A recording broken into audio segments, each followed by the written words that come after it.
یہ دیکھو ماشاءاللہ ہم قبرستان آئے ہوئے ہیں مال اتارنے، اور ادھر ایک قبر پر تلاوت جاری ہے 24 گھنٹے۔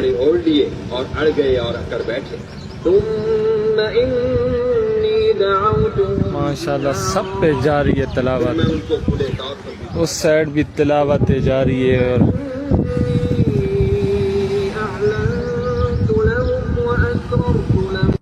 بسم اللہ الرحمن الرحیم۔ ایک سامنے اس ویڈیو کو بھیجا ہے اور معلوم کیا ہے کہ کیا ایسا کیا جا سکتا ہے کہ کسی کا انتقال ہو اور اس کی قبر کے اوپر ہم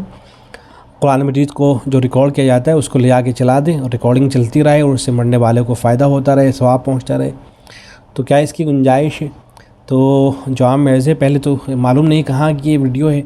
اور نہ جانے کون شخص ہے جس کے ذہن کے اندر یہ بات آئی ہے۔ یہ جو اہل بدعت ہوتے ہیں نئی نئی چیزیں ایجاد کرتے رہتے ہیں، نئے نئے طریقے نکالتے رہتے ہیں۔ اب کسی کے ذہن کے اندر یہ خیال آیا کہ میں ایسا کر لیتا ہوں کہ قبر کے اوپر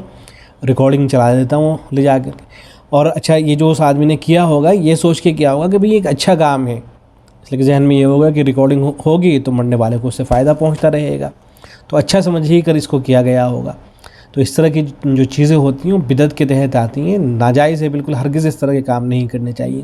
آج اس قبرستان کے اندر ہوا ہے، کل کوئی اور یہ کام کرے گا، کسی اور دوسرے قبرستان کے اندر ہوگا، اور خدا نہ خواستہ پھر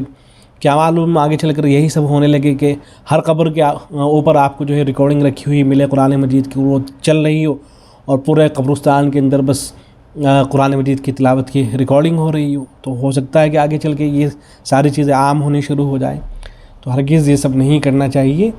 شریعت میں اس کی کوئی اصل نہیں ہے۔ اتنی بات تو درست ہے کہ آدمی اگر خود پڑھتا ہے اور اس کا ثواب پہنچاتا ہے تو اس کی ٹھیک ہے، گنجائش ہے، ایسا کر سکتا ہے کہ قرآن مجید کی تلاوت کرے اور مرنے والے کو ثواب پہنچا دے، لیکن ریکارڈنگ چلا کے چھوڑ دے اس طرح سے، یہ تو ایک طرح سے قرآن مجید کی توہین ہے۔ بہرحال اس کی کوئی گنجائش نہیں ہے، ہرگز ایسا نہیں کرنا چاہیے۔ ایک فتویٰ ہے اس کو بھی میں نقل کیے دیتا ہوں۔ اسی طرح کا ایک سوال معلوم کیا گیا، تو جواب میں لکھا گیا ہے، سوال یہ کیا گیا کہ ایصال ثواب کی نیت سے ریکارڈنگ کے ذریعے قبر پر قرآن پڑھنا کیسا ہے؟ جواب میں لکھا گیا ہے کہ بصورت مسئولہ ریکارڈنگ کے ذریعے قرآن کریم کی جو تلاوت سنی جاتی ہے اس کے ساتھ اگرچہ تلاوت کے کچھ احکام، مثلا اس کے سننے پر ثواب کو ملنا اور آداب، مثلا اس وقت خاموش ہونا وابستہ ہوتے ہیں، تاہم اس کو تلاوت کے قائم مقام بنا کر اس کا ایصال ثواب نہیں کیا جا سکتا،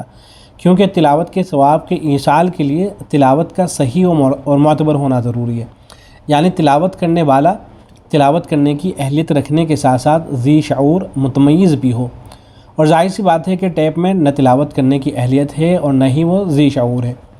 نیز ریکارڈ شدہ تلاوت کو سننے سے زندہ شخص کو ثواب ہو سکتا ہے، کیونکہ وہ اس وقت مکلف ہے